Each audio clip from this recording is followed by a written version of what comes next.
Hi, everyone, and welcome to the Jeff Buller Show. Today I have with me Tim Arnold.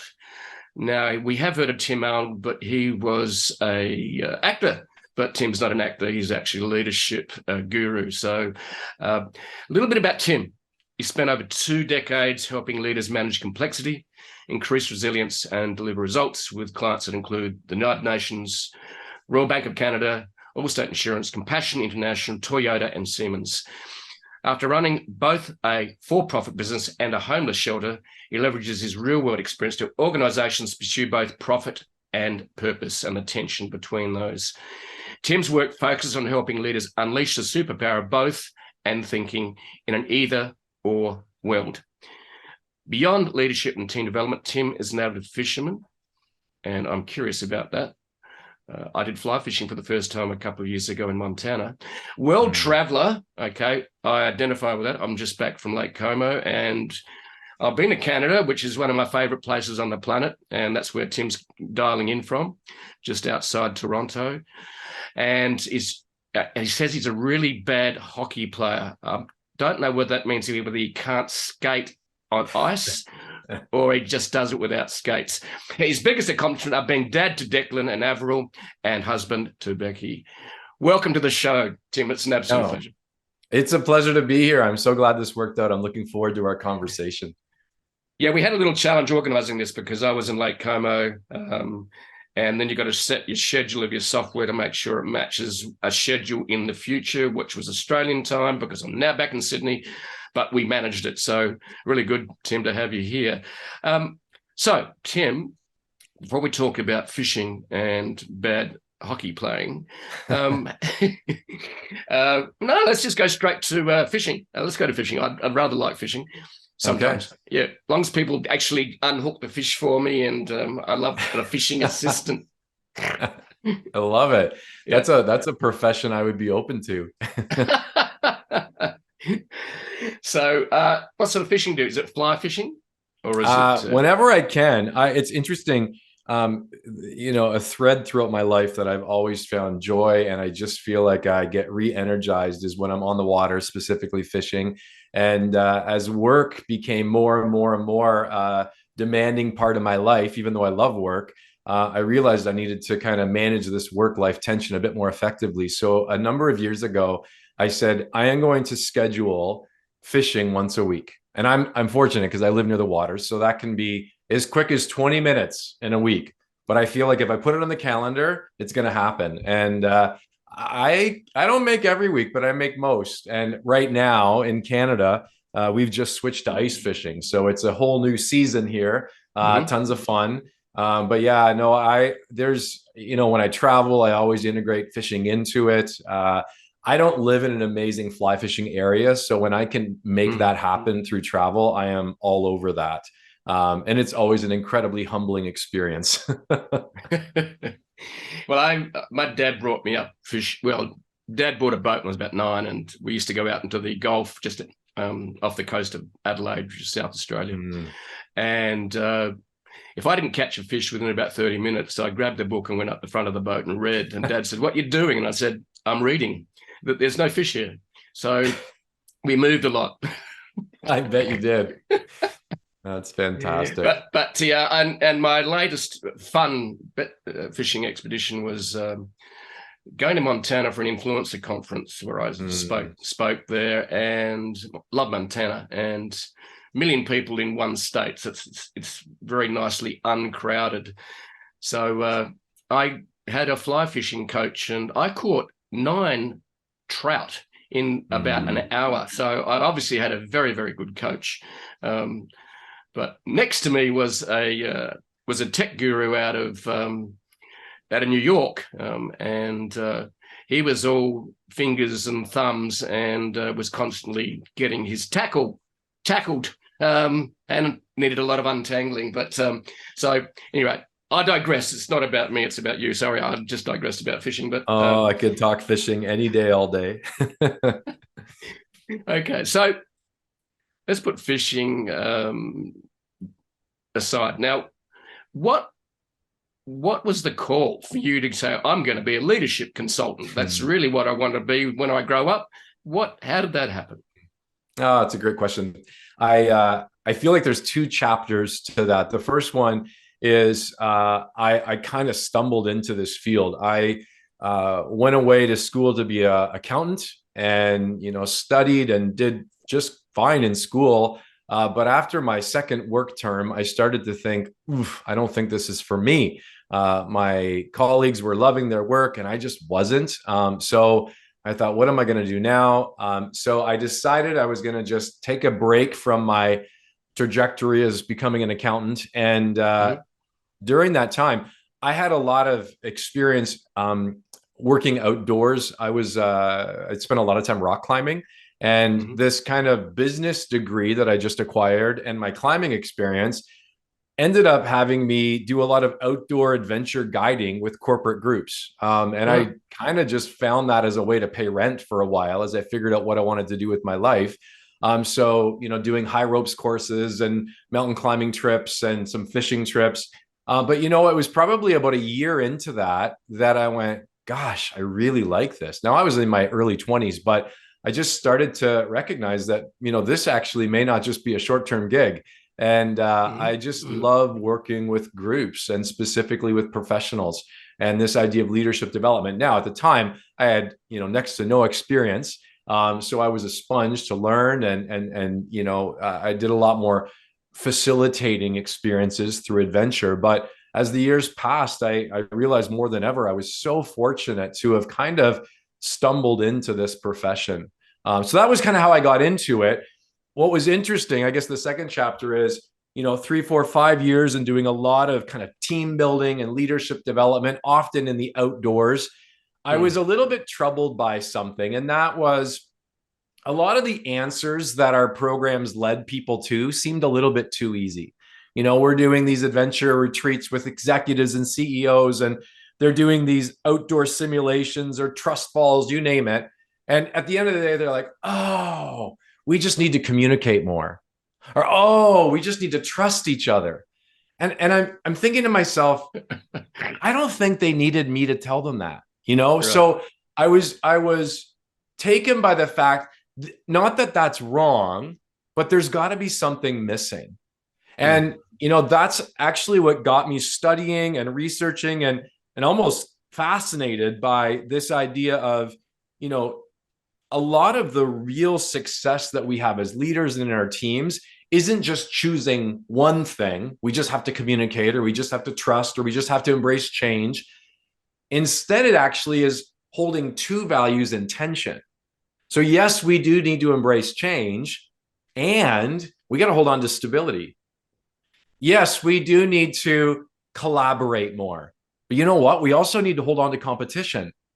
And I started to realize that, gosh, the leaders and the teams that really seem to have a competitive edge don't settle with just the easy answers that are a little bit too easy, but they learn to hold some tension, some values in tension. I use the word tension. Sometimes that's referred to as polarities or paradox or dilemma. Call it what you want. That was the term I was going to use. You're talking about constant paradox resolution.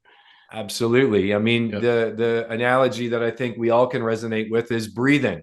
Inhaling and exhaling is a package deal. I can't wake up tomorrow and say, I think it's an inhale day, because the moment I overfocus on that, I'm blue in the face. And what we learn, both as professionals, as leaders in our teams, is that there's a lot of things that if we just pick one side, it works for a little bit, but it won't work too long. Going back to, we can embrace change, but if we don't also embrace stability, change is chaos and confusion.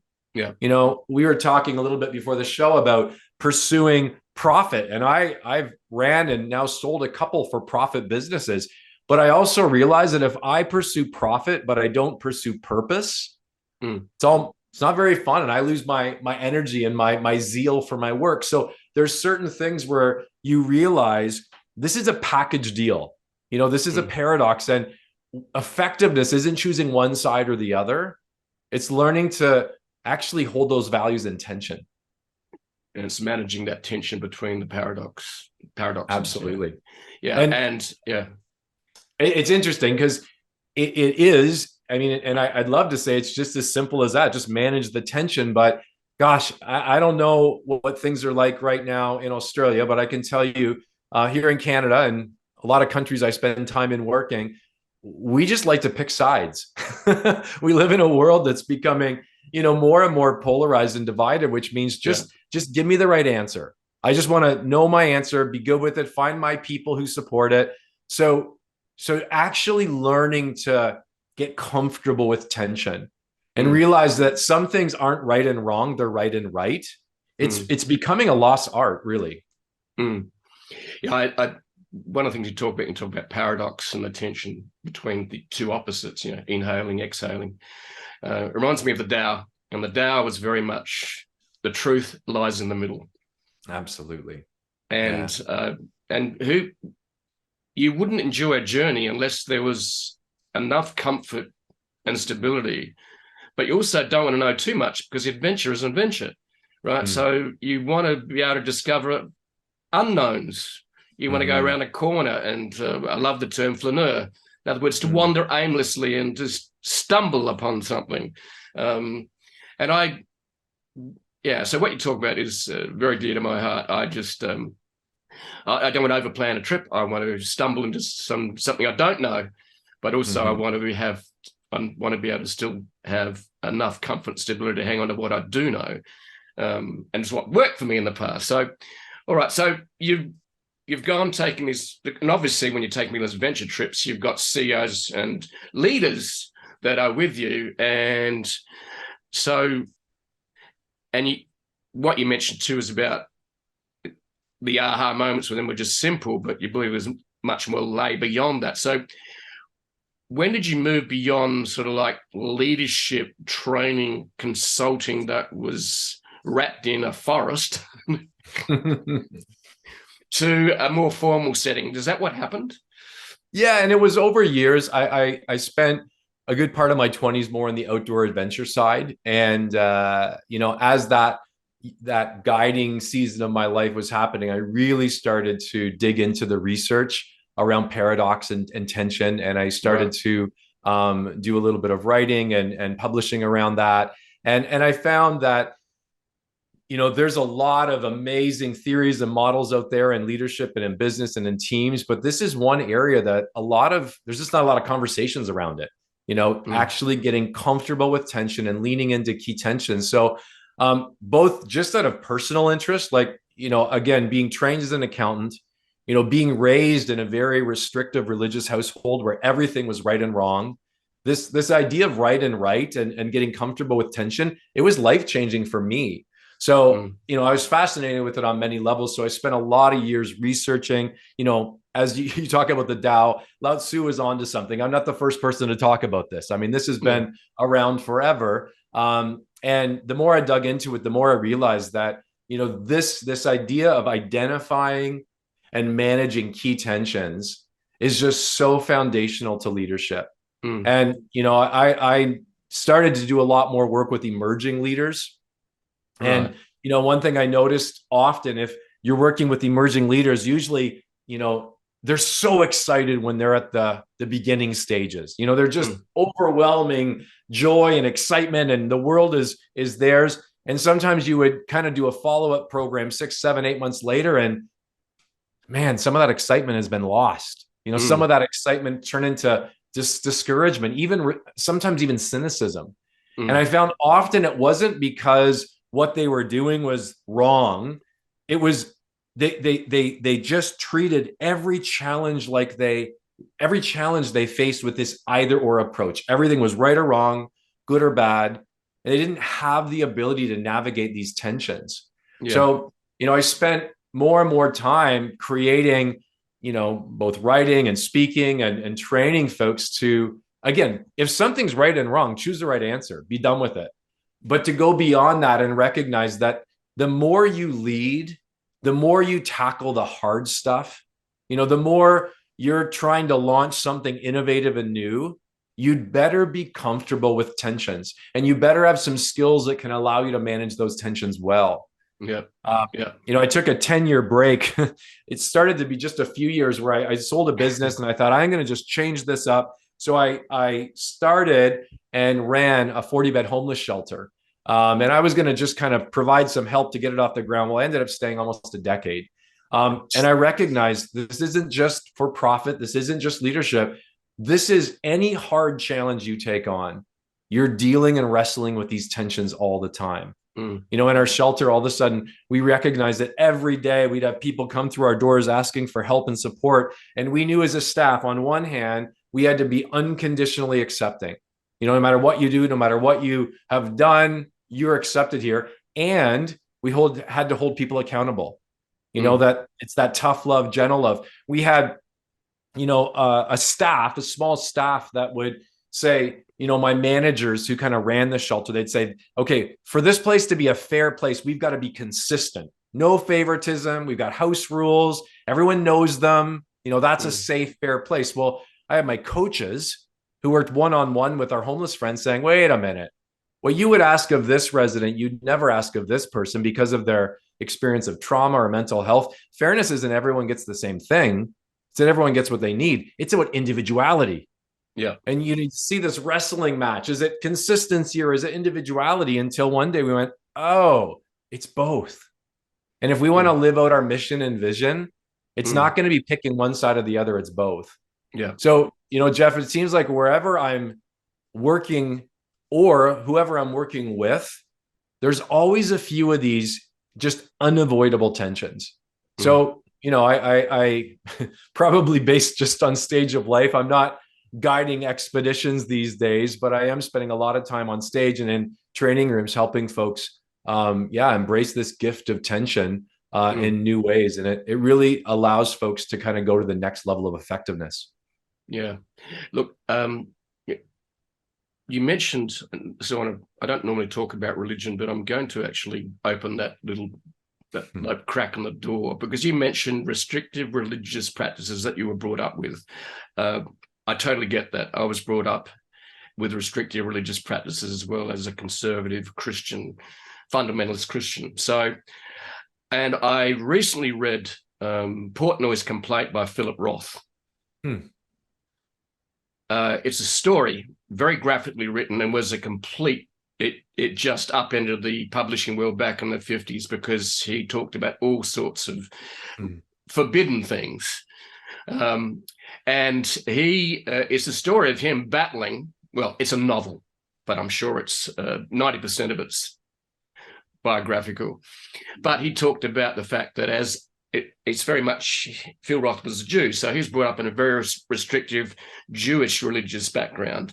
And it was managing this tension between what he believed, nonsense rules versus other rules. So, and for me, I just went, wow, he's talking about rules, and how do you let go of some of them and how do you apply some of them, because they make sense. So it just touched me. Portnoy's Complaint by Phil Roth, incredible writer, Pulitzer Prize winner. So, but very graphical novel, but very much about the tension he had between him and his family at the age of 14 and beyond, managing this rules-based environment. I think I just found my next read. I'm very intrigued. It's graphical, about sex, and his upbringing as a young man, and of course the restrictions that surround any fundamentalist faith of any type. Almost, it's often very rules-based, rules that maybe God or man made up. We're not quite sure which sometimes, but it's interesting. Yeah, well, what's interesting as well is, you know, and I want to be really clear with your listeners that this kind of either or, right, wrong, that's not a bad thing. I mean, you know, they say in terms of the stages of development, like we need to learn that first, that some things are right, wrong, some things are good and bad, you know, some things are safe or unsafe. That either or ability to navigate life is foundational, but there's a point where it's no longer helpful. So we have to go to that next level, which isn't right and wrong, but right and right. We've got to navigate nuance and mystery and complexity. And, you know, what makes it sometimes hard, if you were in more of a real, you know, fundamentalist religious household or restrictive religion, is that that right wrong is also linked to like heaven and hell. So that need to be right is fine-tuned and hardwired into literally your eternity. So it's not easy to go beyond that and recognize that, oh, there are some situations where it's actually both. And this idea of complexity and mystery, it's not a bad thing. It's a gift. No. You know, and but it's a challenge. And I think this is probably why I ended up in this area, because it was life-changing for me. Yeah. And as humans, we say, give me the right answer. I want the answer. Yeah. And I think, especially in the Western world, you know, Christianity being the, you know, prevailing faith, but that's changing. I had this wrestle myself. Like, I was brought up in a world of black and white. This is right, this is wrong. The 10 Commandments. And so I got to a point at the age of 27 where I had to, it no longer was working for me. And I'm a slow learner. For some people, they, at the age of 14, have maybe decided that's not going to work for them. But I remember having a conversation with my father, and I said, the God I've discovered is much bigger than the one I grew up with. And what I sort of meant by that was I discovered the world of grey. I discovered the world of paradox. I discovered that the perfect world of right and wrong didn't actually exist. It's interesting that you say that, because when I was, again, really starting to dig into this this new kind of world for me, which is this both and perspective, there was something that felt so right and freeing and liberating, but there was also this kind of other side going, ooh, this may be dangerous. And you know what? You're starting to lose your foundations. And in those early years, a friend of mine, actually, a friend from our faith community, surprisingly enough, gave me something to read. He says, I think you need to read this. And I was leafing through this, and there was a page in this book that just, it was like, it hit me like a ton of bricks. It said, and if you don't mind, I'll read it to you because it's top of mind for me. It started by saying, living a spiritual life means that we live our life in total polarity.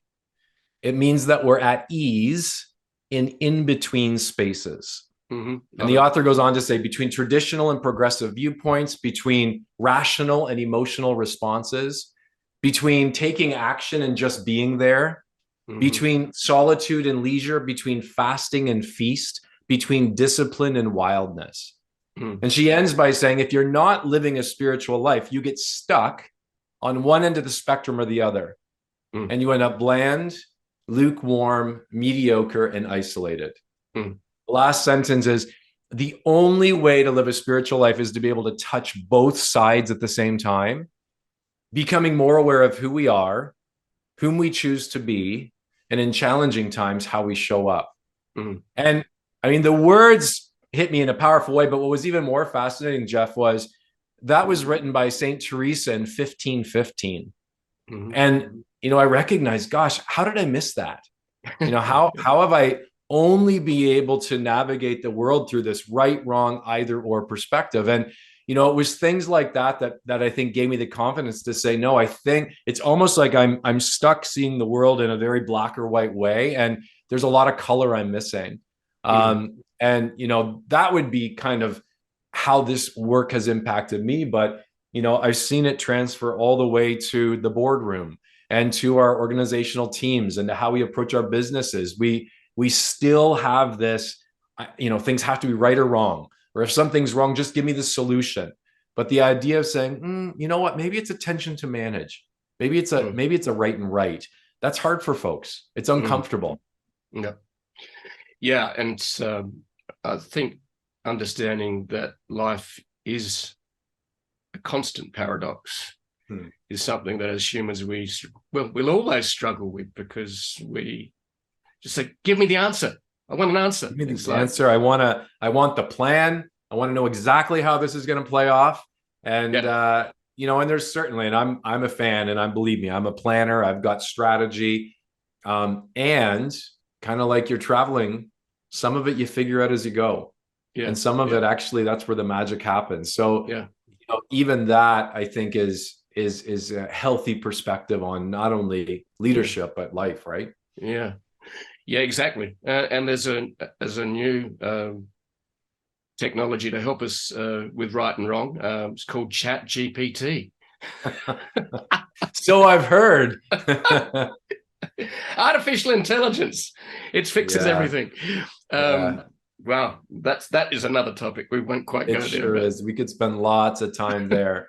But I will say, and I mean, you don't need me to tell you this, but one thing that has not helped this default towards right and wrong and this movement towards polarization is the fact that once I do have views and opinions, I've got algorithms that are making pretty darn sure I see those views validated all day long. I know. It's scary. It is scary because I'm no longer getting the other. I'm actually, there's technology working to make sure I don't see the other side. So of course, my mind's saying, well, anyone who would see this differently just doesn't get it, or they don't care. So again, we're getting less and less able to just wrestle with values that aren't they're sometimes even opposite, but they complement each other. Yeah. And we're finding that to be less and less of a skill folks have. Yeah, and I think one of the technologies driven that is social media, which is what I started my blog on in 2009, and I started that journey with open, hopeful, positive. I am now a citizen of the world. We're all going to sing Kumbaya and hold hands together. But what happened was the algorithms got in the way. And I remember there's a couple of instances for me. And number one was I got interviewed once by a reporter out of America, and they're saying, what do you think about people getting their news via social media? Like a lot of the young people get their news, and that's where they get the news and read it from. I'm going, do they? I said, right, that's actually really dangerous. That is really dangerous. That was my initial reaction. And I actually hardly use social media myself now because I know what the fuck is going on with the algorithms. Yeah, I mean, it's interesting. I found, and I've never been a heavy user, but I did find in COVID when I was home a lot more, my scrolling went up. So I had to just put the 10-minute timer on the phone, and it shuts down because it's just not helpful. And it's not helpful. It's not helpful. And, I remind myself, and anytime anyone asks for my opinion, I'd say no one changed anyone's mind on social media. So it's just, it really has become a downward spiral. Good can come of it. I leverage it for work. I definitely see the communication and marketing side, but when you're talking about values, when you're talking about news, that wasn't the way it was intended. No, I think any technology can get you. Here's the paradox again. Any technology can be used for good or evil. Nobel created dynamite to do industrial mining. Instead, it also got used for industrial killing. Nuclear power, nuclear bombs. The list goes on. And we shouldn't throw the baby out with the bathwater, which is a very cliched statement, but social media is great, but we've got to use it thoughtfully. And one of the other tension that's come with social media is we quite often judge our inside by the outside of others. And you go into social media and you see this polished version of someone else, and they're having the most fabulous time. They're wearing the best clothes. They're driving the right cars. They live in the right suburb. They're having the best adventures. But that's the outside. That's what's presented. They don't reveal the pain, the anxiety, the depression that's happening behind the scenes. Some people do. Good on them. But I quite often, if I go in and watch a social media feed, I'm going, shit, I'm not doing very well. Yeah, it rarely makes you feel better about yourself. No. It's a fascinating phenomenon. All right, we digress, but I do love these conversations. So, but let's talk about your book, Lead with And then I want to discover a bit more about some of the challenges and things you help leaders with, because we haven't really got to that. We have got to it in a way, but tell me about the book you've written called Lead with And. Yeah, lead with and. So in a world that is really comfortable with either or but, I am suggesting that the superpower of leadership right now is to be able to lead with and really, Jeff, it comes from research that I did and leveraged around unavoidable leadership tensions. So I don't care where you are in the world or what you're doing, if you're moving things forward, if you're really taking on hard challenges, and I've got a list of 6 unavoidable tensions that will be make it or break it to your overall success. I can list them for you if it's helpful. Yeah. The first is you've got to be, on one hand, optimistic. You got to help yourself and others see that the challenges will serve you well and the future is bright, and at the same time realistic. You got to face the cold hard facts of reality, not but optimistic and realistic. The second one is, and I think this would be probably really relevant for your folks, you've got to be an agent of change, and you've got to help people embrace change, and you've got to take advantage of innovation. And at the same time, you got to hold on to what's working, and you've got to make sure that there's some element of your life that you're good at and that's known. So on one hand, you embrace change, and at the same time, you preserve stability. Yep. The third one is, and this is, I use the term profit and purpose. We want to run our organizations in a way where the bottom line actually is looking fantastic. We can grow, we can innovate, we can hire. And it's about the why. I mean, Simon Sinek was on to something a few years ago, meaning that, starting with the why. How do I be both about profit and purpose? Mm-hmm. The fourth is, and this is one that's been really, really, it's kind of floated to the top of the list as people have worked more in a hybrid reality. A lot of the teams I work with are no longer face-to-face. How do I have high expectations on myself and on each other? How do we have high expectations and equally high levels of grace? Mm-hmm. How do we, not either or, but when I say grace, I'm talking about empathy and understanding and factoring in life. How do I have high expectations and high grace? The last two, you would know this, leadership is an others-oriented job. I'm taking care of my clients, my stakeholders, my staff, never mind taking care of folks at home and my community. How do I take care of others, but still focus on what I need?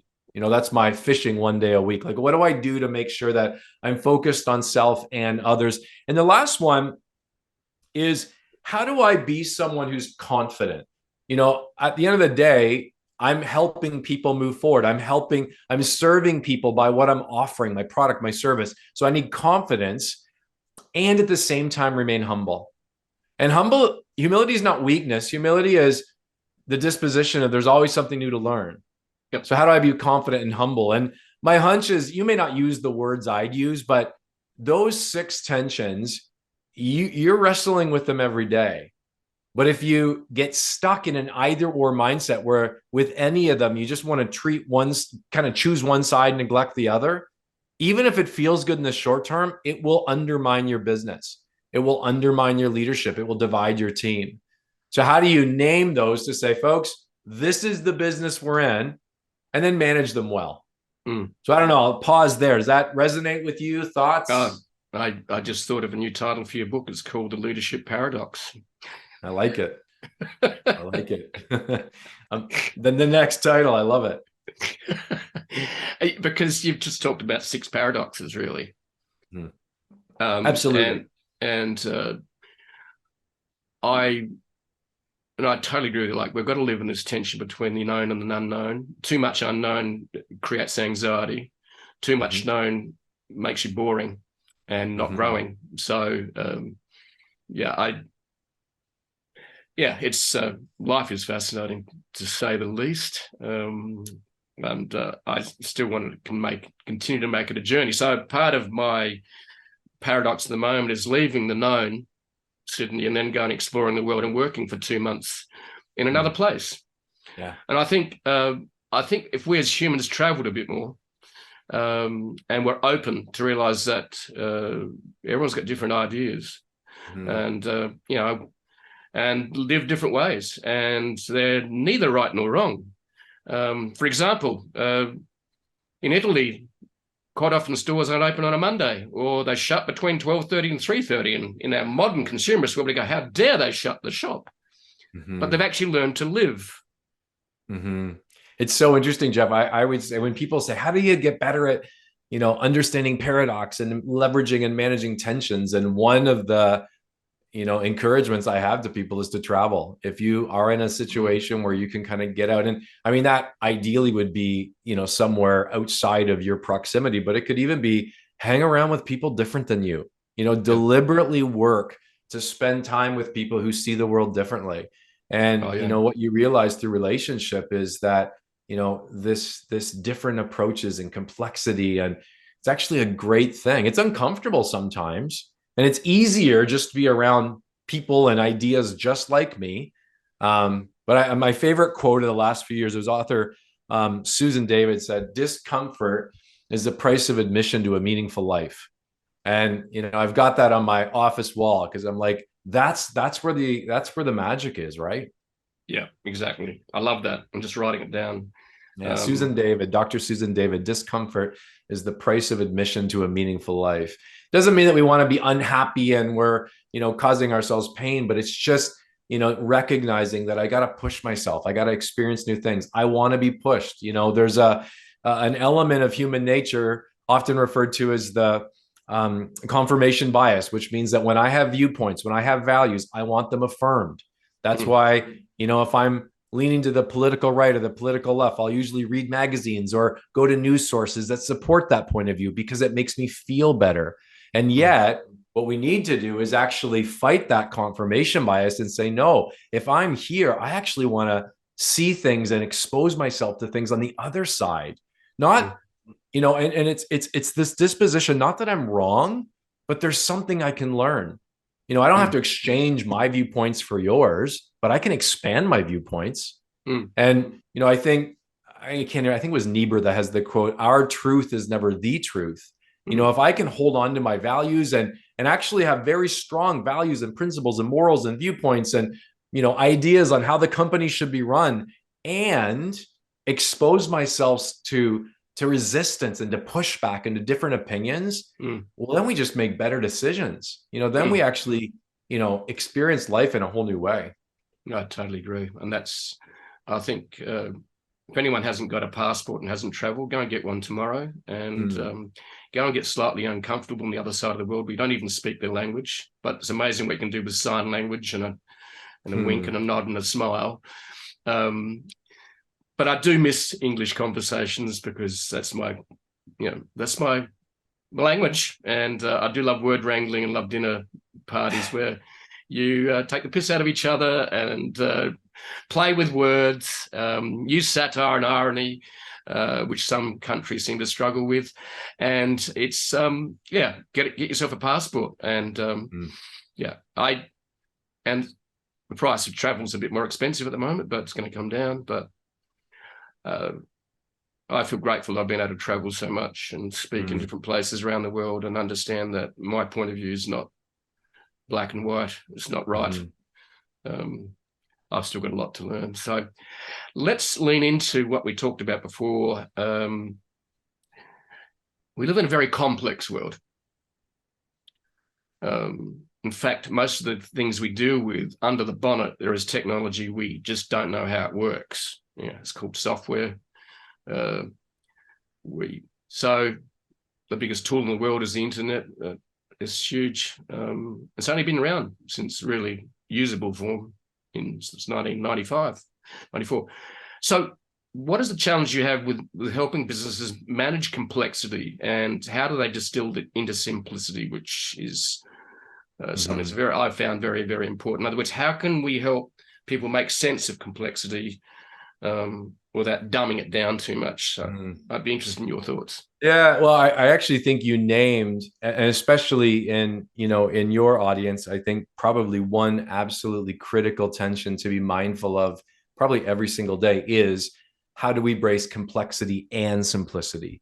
Yeah. And, I often say the complexity side often is the behind the curtain side. You need to embrace complexity to have the best product and service, to have the best customer experience. Like, complexity should be your business.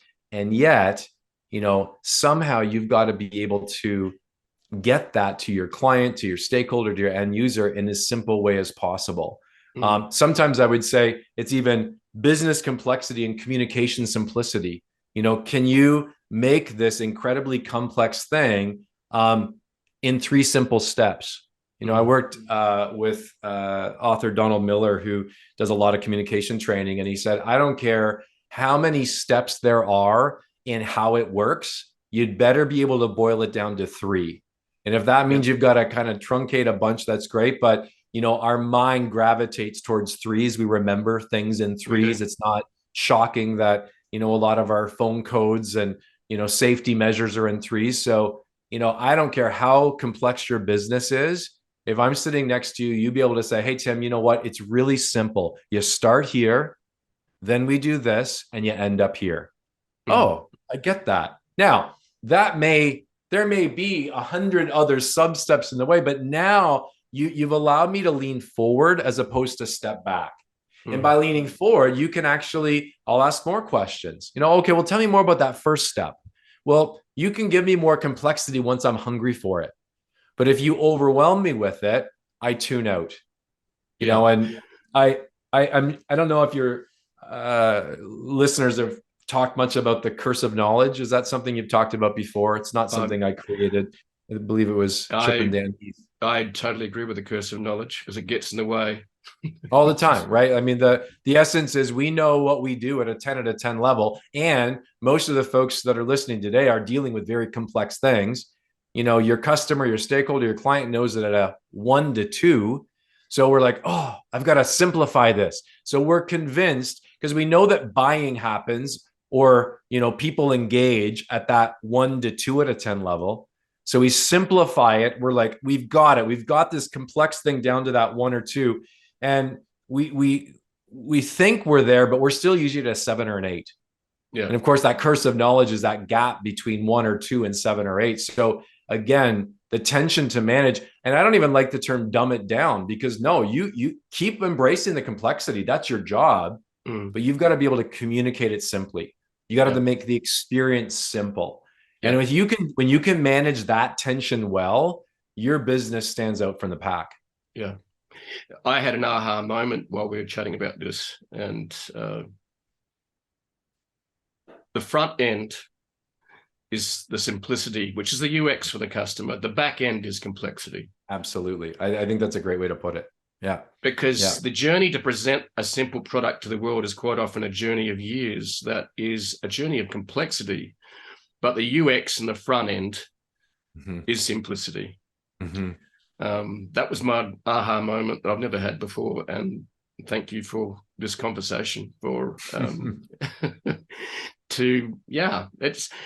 and we always talk about UX, don't we? User experience. And you said, just give people 3 things. Don't try and I think dumb it down is not a good term. I think distill, I rather like the sound of that word instead. In fact, dumb it down 3, distill is 1. That's actually that works. I would say, I've worked with, small businesses with single products to literally rocket scientists. So different levels of complexity. But if you've got a website and there's on the homepage how it works, you should be able to say how it works in 3 simple steps. Even if it takes an incredible amount of time to distill it down to that. It's we do this, and we end up here. Now I'm leaning forward. Now you've got my attention. And again, that doesn't mean that we're not, as you say, behind the curtain, incredibly complex. But I've actually done the hard work of taking that complexity and made it incredibly simple from a user experience. Yeah. And, I'd say if you're in a team and you're like, we got it down to 7 steps, keep going, keep going. I'll give you 4 at the most, but 3 is ideal. It's interesting. There's research that would say when you give that client experience, if there's like, here's how it works, and it's 2 steps, people don't feel it's good enough. That's too simple. But Yes. once you're at 4 or 5, buying goes down. So there's something about that 3 to 4 at the most. And again, if you can't sit next to me on a plane and say, oh, Tim, here's what I offer, here's how it works in 3 simple steps, you're losing a lot of people. Yeah. And also if you can't say it in one sentence. Yeah, absolutely. It's it was interesting you say that. I was working in the US just earlier this week, and I was working with someone who was very high up at the kind of head office at Apple in the very early years.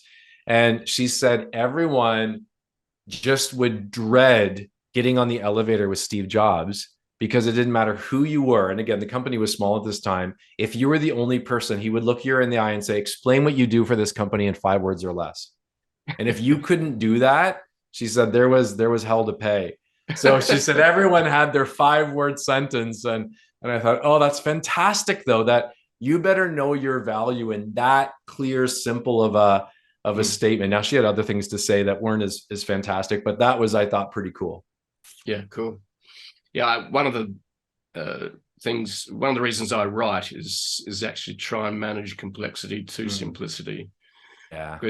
Because when you write, you've actually got to get to a point where you deliver the message in words that are on a page or on a screen that make sense. It's not a noise in your head, woolly thinking. It's got to be put on a screen and it's got to make sense. And I remember my cousin, when I was the age of 12 or 13, said, Jeff, you use too big words, you use are too big. He was a simple farm boy, but he was right. I was trying to impress with big words. I think the thing I learned as I wrote and watched other writers did was write for a grade 5 person. And single syllable words are good. Absolutely. And it's so fascinating you say that, because there's something about the moment I have a pen in my hand or I'm on a keyboard, all of a sudden I feel like I need to be Shakespearean. And often I'll read, and my test always is whatever I'm writing, then read it out loud. And I'll do that. I'm like, I would never say those sentences. So why am I writing that way?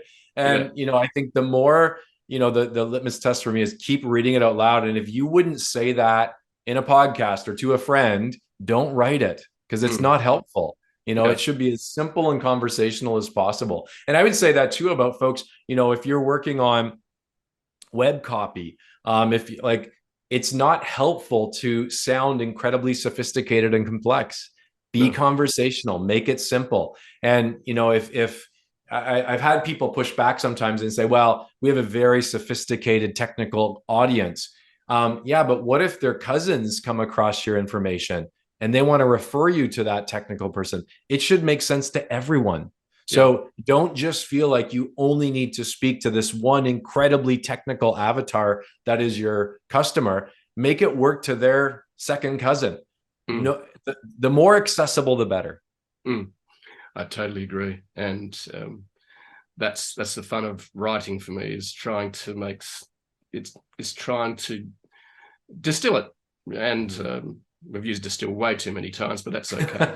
It's the word of the day. Yeah. We're going to call this podcast Distilled. Or we could call it The Paradox of Leadership. I like that too.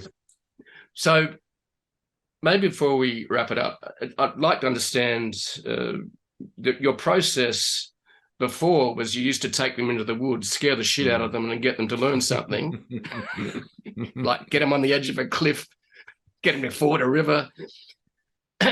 So what's your process for leaders now? And I'm sure it's different in every way, but you must have a sort of a way, in fact, you go, okay, we've got a problem, or because you're called in to solve problems. Is that correct? Yeah, I'm often that's what it would be called. Or maybe to optimize. It's not necessarily a problem. There's issues. People are stuck. They're not breaking through. The team's dysfunctional. And again, often people want that solution. Just give me the solution and we'll do it. I quickly let folks know that I wish that I had that solution. But if someone offers you a simple silver bullet solution to a complex, ongoing, chronic issue, don't trust it. because it'll only work for a while. Yeah. So what I will do with organizations or with leaders is to say, you know, you're not working with me or listening to me to start managing tension. You do this all the time. But what we're going to do is name a few of them. And, you know, I use the term, Jeff, seeing is relieving. Once you're like, oh, it's complexity and simplicity. Or, oh, you know what? I need to lead with both profit and purpose. There's a bit of a, okay, so I'm not picking one, is even though I'd love the answer, doesn't exist, but I can wrestle with that. And that's a good thing.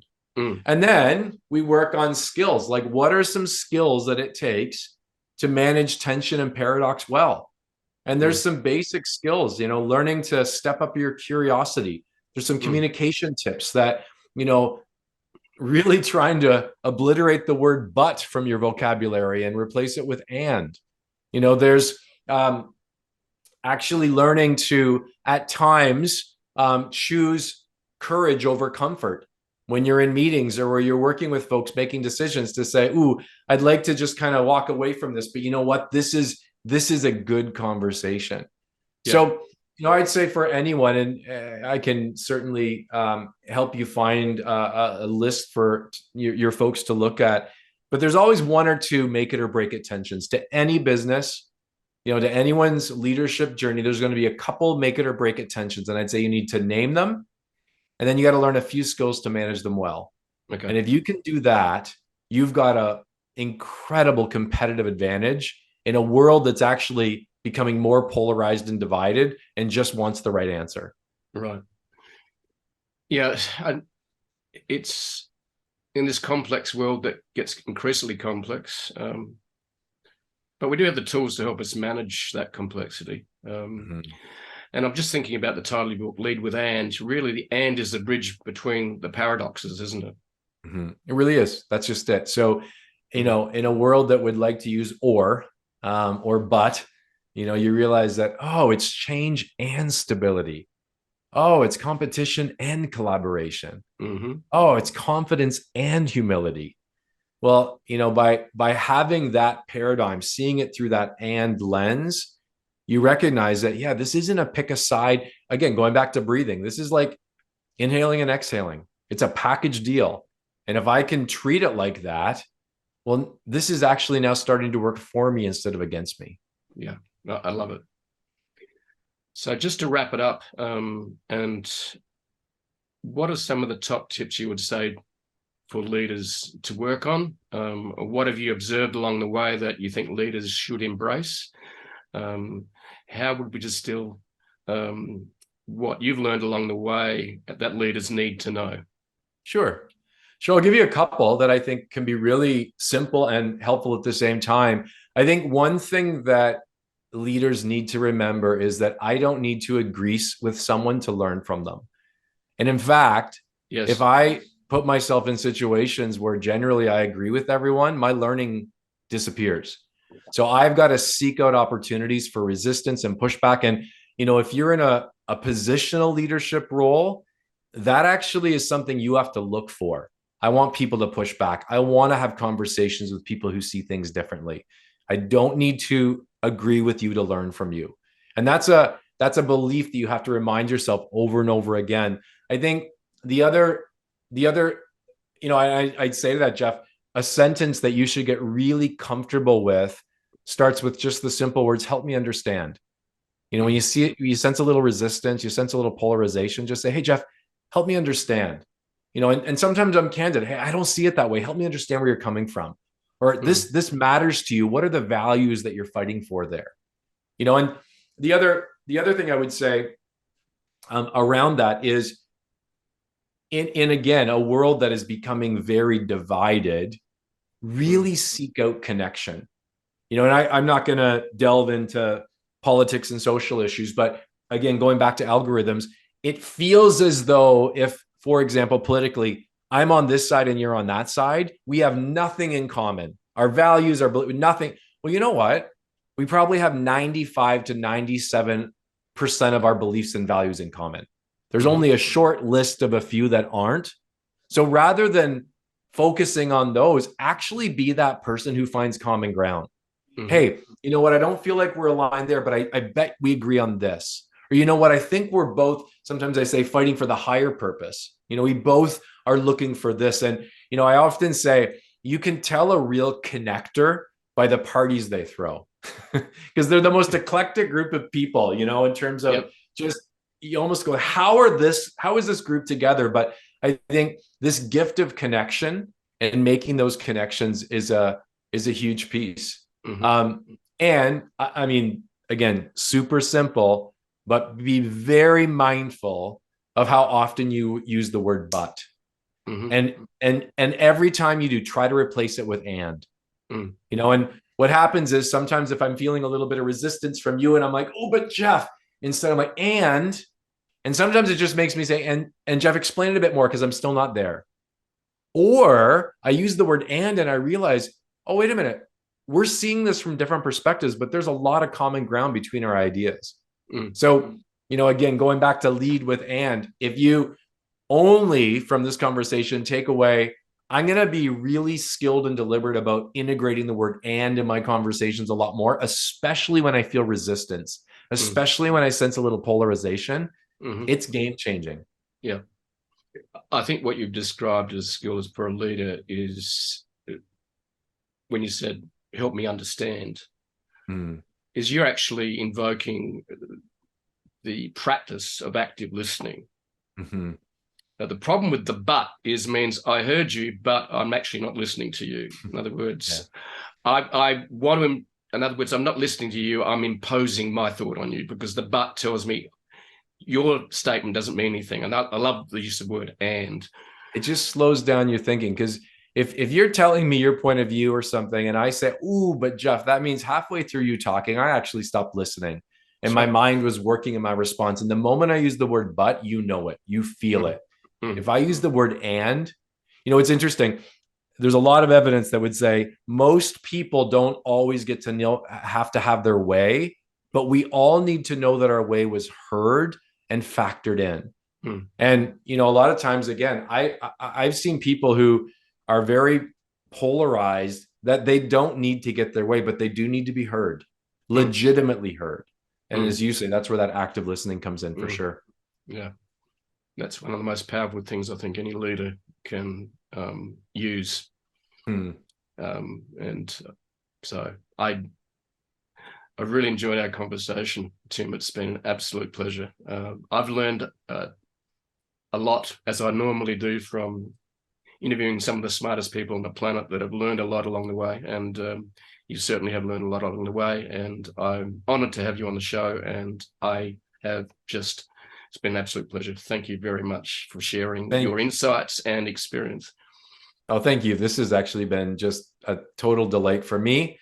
And maybe we can do a part 2 on the water someday. We'll get the fly rods out.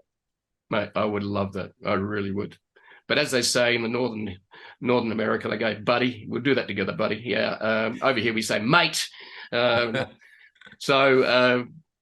it's great. Thank you very much, and enjoy the rest of your evening. What's the time there for you? It's 5:10 p.m. So we're just getting on to dinner time. Okay. So it must be about 9:10 here, I'd say, in Australia. That's right. So have a great evening, and I look forward to catching up in real life, or as they use in the modern, 2030 something, they go IRL. Take care. Thank you.